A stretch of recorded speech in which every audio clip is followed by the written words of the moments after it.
What is going on, soccer card fiends? Hopefully you guys are having a wonderful day, and today we are here with episode number 2 of the Intro to Soccer Cards, aka Soccer Cards 101, a series where I will be going through all the essentials if you are looking to get into soccer cards, and even for those that have been in soccer cards for a while, you still might pick up some stuff during the series. Progressively, it will get harder and more in depth, but starting off nice and easy, we're going to get into the key sets and lineage for soccer cards. I'll mostly be focusing on pre-modern and modern. I don't want to go too far before like the 60s and 70s, because if you're going to the early 1900s, you're going to have to do a lot of digging, and that's not very introductory, so let's go ahead and get on into it. To start, as far as the main types of collectibles for soccer, you have cards, which is the primary American focus within the hobby. It becomes more prominent starting in the 1980s and 1990s. That's when it really starts to kick off in terms of soccer cards, and it's a mainstay part of the hobby when it comes to ultra modern. We'll talk more about it later, but starting in 2014, there were some really heavy card sets that started coming out, and so cards have really taken over what is the second form of collectible in soccer, and that is stickers. Stickers are what the European side of the hobby is used to. They can either be glued into an album, or you can remove the back of the sticker depending on what era it's from. The newer stickers have a removable back that then just has an adhesive that you can put on into the album, while the older stickers you had to glue in yourself. Which then brings me to number 3, which is albums. It's a booklet style object which is intended to have stickers placed inside, and you have team sets that are in there, and this is usually made for either a league or for a tournament that is going on. This is what soccer collecting has been about for a long time. So for the American audience that might be hopping on in, don't be afraid of it. I know stickers and sticker albums can kind of be a little different, but it's the backbone of soccer and really what built all of this. So if you can't handle that, you might not be able to handle the soccer card hobby. You could always stick to ultra modern if you like, but in my opinion, you're not getting the full taste of what soccer has to offer. And personally, I find it to be really fun. So I encourage you to at least give it a shot. I think it's well worthwhile. And then fourth, this one's more for vintage. I know I said we wouldn't talk about it much, but there are cigarette cards, which is typically in vintage products. They're packaged along with cigarettes, and it's not really that prevalent in the ultra-modern market. So if you start going back a long ways, you'll find those. Keep in mind, if you're buying in like the middle of the 1900s and you find cigarette cards or candy cards and stuff like that, sometimes they're not really that difficult to find in good condition. So make sure to look around and see if what you're finding in good condition is really that rare, because it might not be. Then for some other options in terms of collectibles. So the first thing I have is packs or boxes. It's an interesting way to invest in a player or a set if you can keep it sealed. So if you're someone that has the willpower to not open up everything in sight, it's nice to be able to have those, because with boxes and with packs, the population of those in the world goes down every day because people are going to be opening them because they can't keep them sealed. They're just too excited to just go ahead and open them.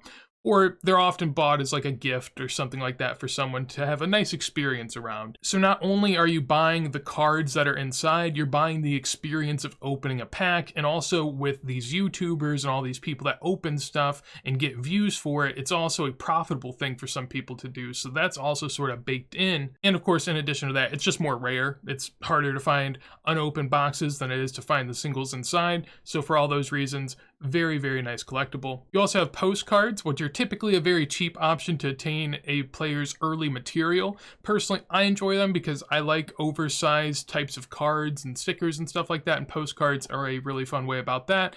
As I mentioned again, it's very cheap, so typically if you're just going to try and get as much of a player's early collectibles as you can, I like to add in a postcard or two if I do enjoy them. Then there's promotional cards, which here we have the R9, which is a pretty famous one in terms of promos. It's an alternative to the card and sticker market. Again, these are often oversized, and I like oversized stuff, but to some people it might just take up too much space, so they might not like that sort of thing.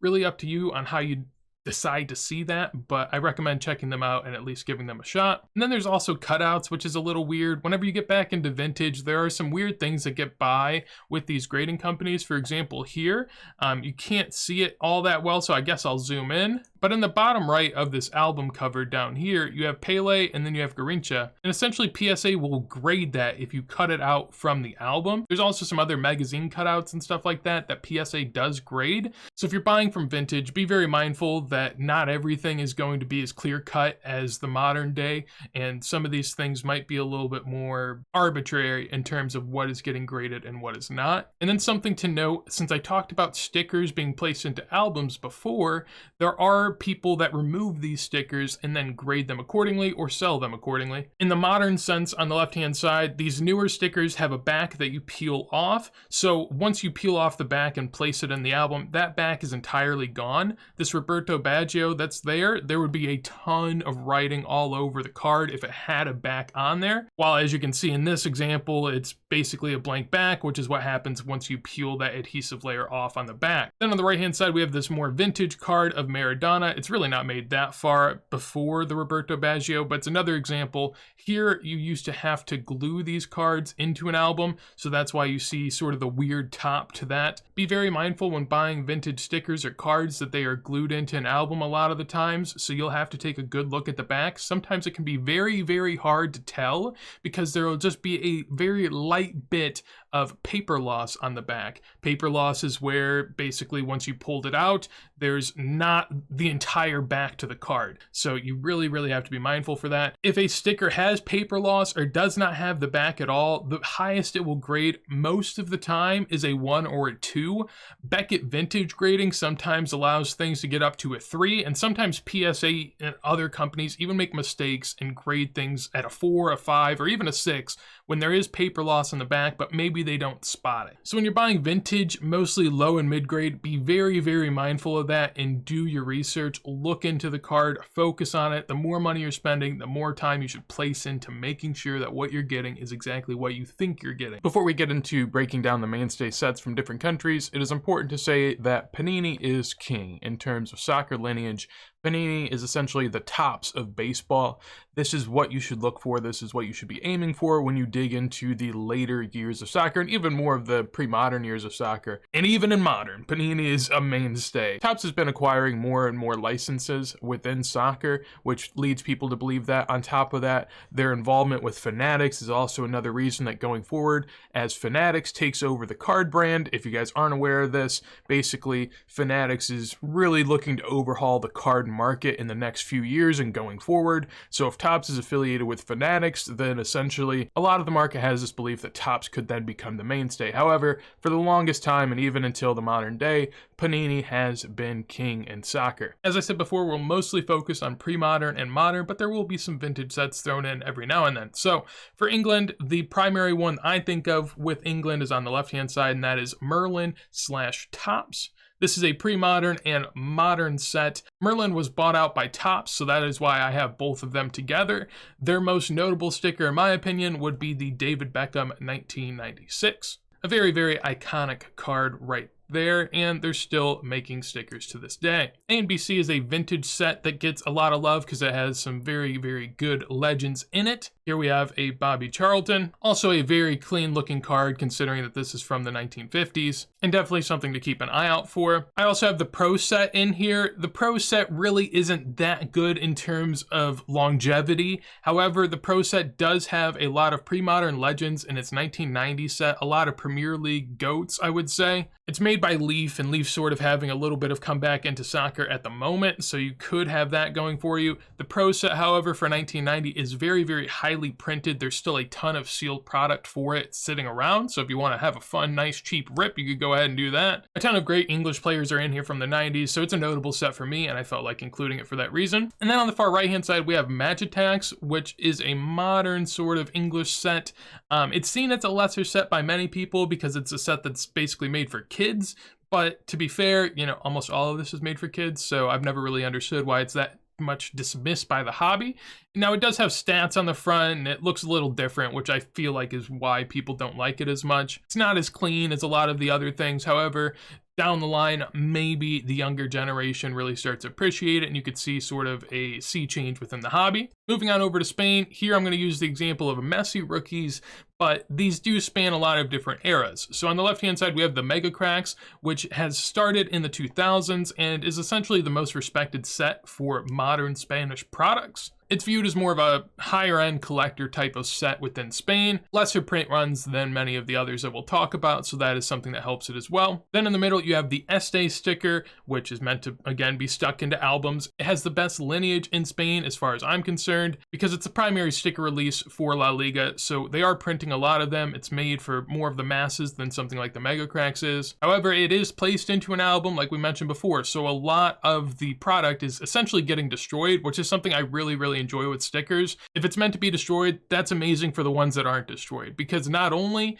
is it going to be a lot less population, there's going to be way less non-destroyed items out there, but you also have a really high print run, which then puts a lot of nostalgia into people who then destroy their stickers and can't attain what they once had, which is really what creates some more organic type of movement within a market. And then finally on the right hand side there is MUNDICROMO, which started up in the 90s. It has pretty good lineage. It's been around for a little bit. It is no longer with us, however, and it does have a higher population than something like MEGACRACKS, so it's seen as less desirable than the other two. However, still a really good set with a lot of great players in it. Spain from the 90s to the 2000s is just full with absolute world-class talent. So this is a great period to collect in my opinion, and I'm all about that at the moment. Then we're gonna get into the main Italian sets. So here there's only really two that I'll talk about. The first one is the CALCIATORI stickers. These started up in the 60s, and it's probably the best lineage that you'll find in all of soccer. It's been around for about 60 years and consistently is one of the better selling products within a country-based product. That is because Panini is based in Italy, so that is where a lot of collectors reside and really what started up this whole movement, which then leads me to talk about production and how much supply is out there. We'll talk about that more throughout the series, but something of note is that the countries with higher populations in terms of people within a country are going to have more product delivered to that country typically. I mean, that just makes sense. A country like Italy that prints this stuff and really is a huge collector base and also has a good population is going to have a lot more supply and a lot more stickers to go ahead and resell to the market than a country like Hungary, which, you know, really isn't going to be collecting all this stuff. They really don't have a great league that has a ton of lineage. So that's one thing that you do have to keep in mind. The countries with more people in it and more of a collector base are going to have a lot more supply than, you know, sort of one-off countries with random sets released in it. All that to say, the CALCIATORI stickers are some of the most common amongst vintage and pre-modern stickers, so I wouldn't really rush out to buy them necessarily, but that does also mean that you can get some good bang for your buck in terms of if you're just looking to collect, they're pretty cheap. Also keep in mind, they're commonly faked. So if you're gonna buy something like the Maradona that is pictured there, do your research, understand what you're looking for. It's not always a given. We'll talk more about fakes later on in this series, but for now, just know that. Then there's also the Calcio cards, which came out in the 90s and 2000s. It's a solid card set for the Serie A, and as far as the Serie A is concerned, the 90s and 2000s was an era of just a ton of talent within that league. So it can be a really fun set, especially if you have some nostalgia for that era in terms of Italian players. Then moving on over to France, it's not as big in terms of collecting, so there's really only one set or two that kind of coexist. You have the Panini foot stickers, which started up in the 80s and have gone until the present day. This is home of something like the Zinedine Zidane, also has Thierry Henry's rookie, also has Mbappe's rookie, and many more. Great lineage in France and lower production compared to a set like the CALCIATORI stickers by a long margin. You then also have the Panini football stickers, which is essentially just the same thing, but renamed a little differently for the 70s and 80s before they just shortened it to Panini foot. Then for Germany, it has a great collecting history, I would say. So you have the Panini FUSSBALL, which started up in the 80s and is going until the present day. Amazing history in terms of German stickers and collectibles and a ton of great players that are involved there. And then you also have the BERGMANN cards or stickers, depending on which type of product you're buying. This spans from the 60s until the 80s and is the home of many of the greatest German football players from the vintage days. tons and tons of beautiful cards like the one that you're seeing up on screen now of this Beckenbauer rookie. Tons and tons of beautiful cards and stickers along the lines of the one that you're seeing up on screen with this Beckenbauer rookie. With this set though, don't just assume because it's old that it's that hard to find in good grade. There are some second year examples for Beckenbauer and Jared Muller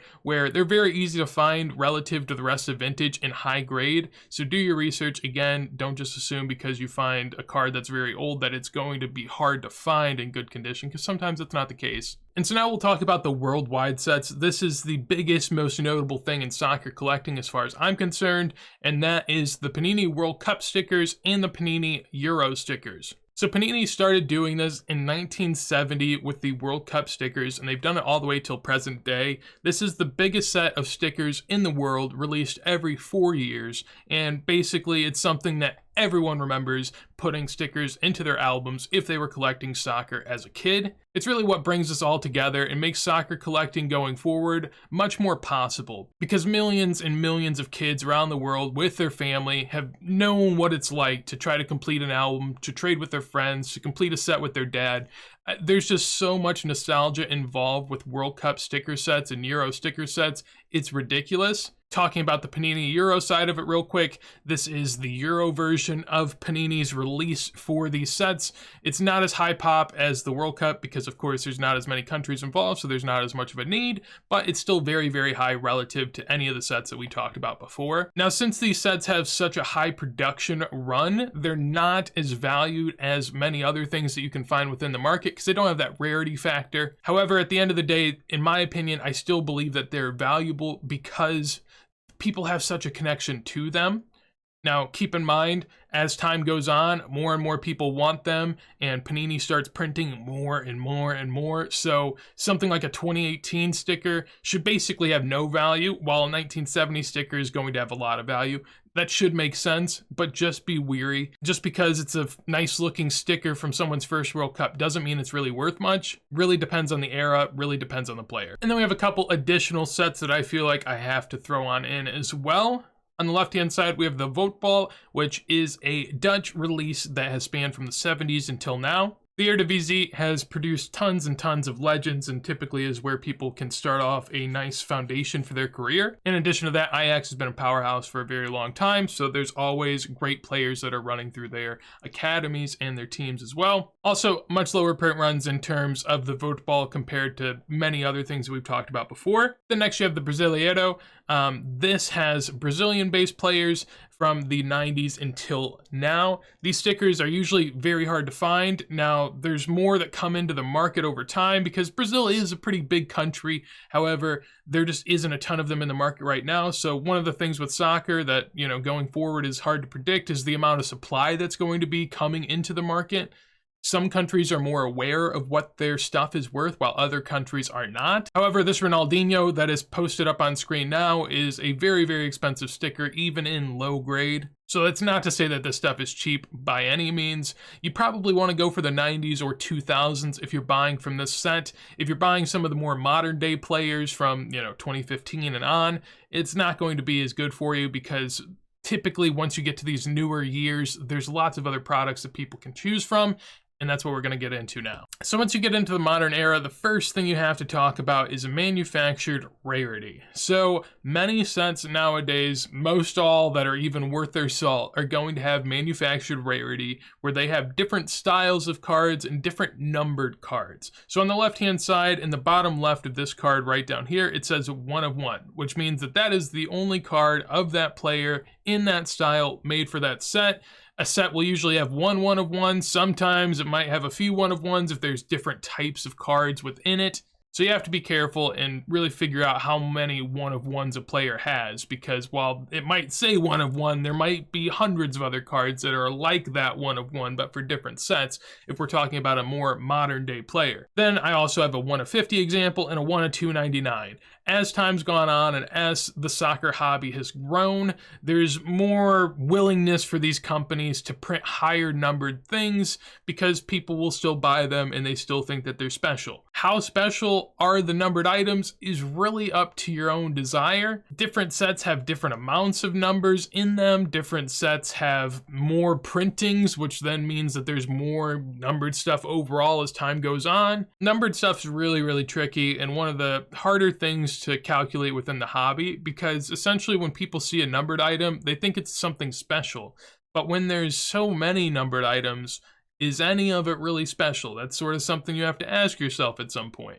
So personally, I would stick to sets that you like, sets that mean something to you, and sets that mean something to the market. That's the best way to go about it. But before we talk about the different sets in the modern market, we'll have to talk about one more thing, and that is the types of autos that can be put onto a card, because this is also going to determine the price of different items. So on the left-hand side, we have an example of an on-card auto, which is where a player signs the card directly before the card is packaged into its set. So this is where the company that's selling these cards sends it off to a player, the player signs the cards and then sends them back. Then you also have the sticker auto, which is essentially where a player signs a sheet of stickers. So a company will send the player a ton of pages where there's tons of stickers on the pages, and they sign the stickers, and then the sticker is peeled off of that page and placed onto the card. Essentially what this means is that the player never came in contact with the card. He did sign a sticker though, which is then placed on the card, so it is a real auto. However, the player never handled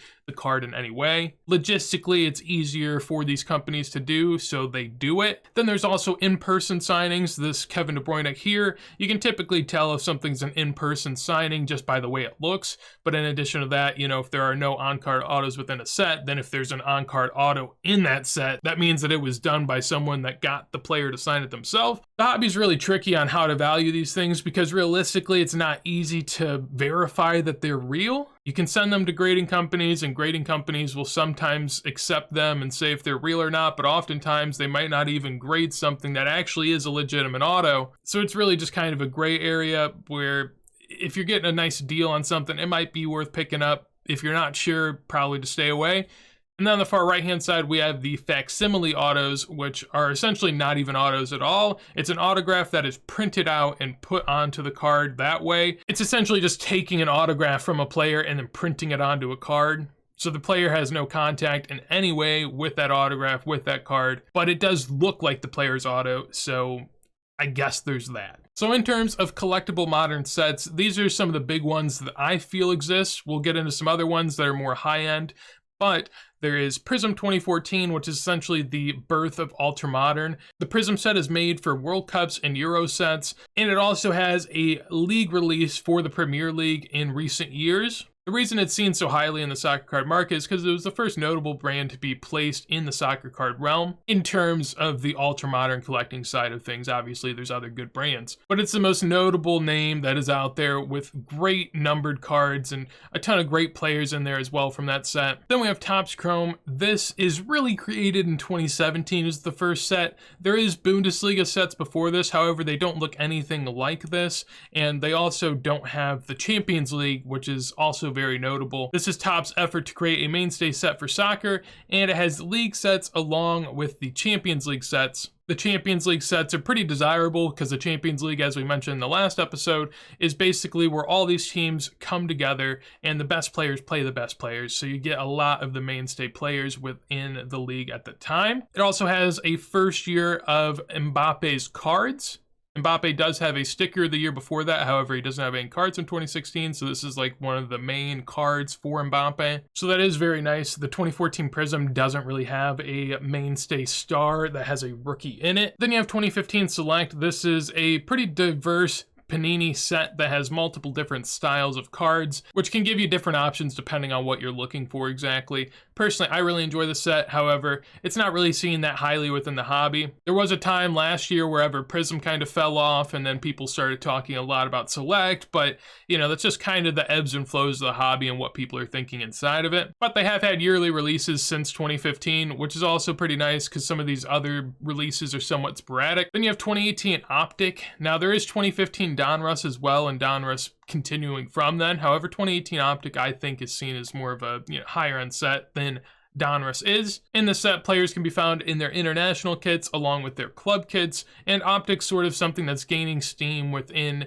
the realms of basketball, so very easily translated to soccer as well. And you do have a nice rookie distinction on here. As you can tell, it says rated rookie, one of the earliest soccer cards to really distinguish what a rookie was and what a rookie isn't. Nowadays, companies are actually getting a little carried away with that, so personally, I would say to everyone, do your own research on what a rookie is, what the first year of a player is. Don't trust companies to tell you, because they're going to lie to you so that they can make more money. That's just the way it is. For some extra middle end types of sets, we have a few up here. So on the left hand side, there's Immaculate. This is a nice mid to high end set for collectors of patches and autos of your favorite players. Typically, these are sticker autos, which again aren't as coveted as the on-card autos that we'll get into here in a second, so that's why I threw it in the mid-end. You also have Topps Chrome Sapphire, which is sort of seen as a higher-end product than Topps Chrome.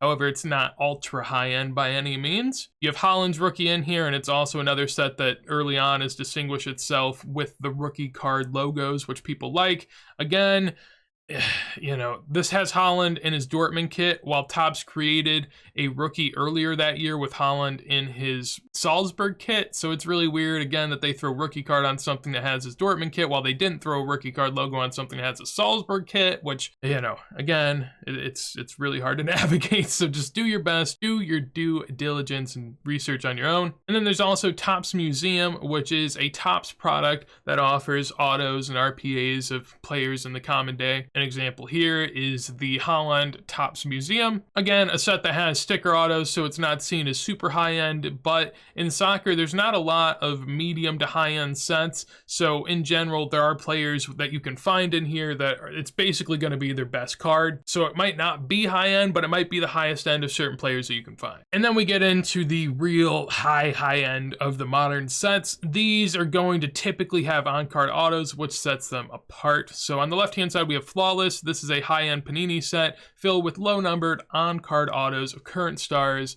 and legends of the past. As you can tell, there's a Robin Van Persie here. There's plenty of other much better names than him. Not to say that, you know, RVP's a scrub by any means.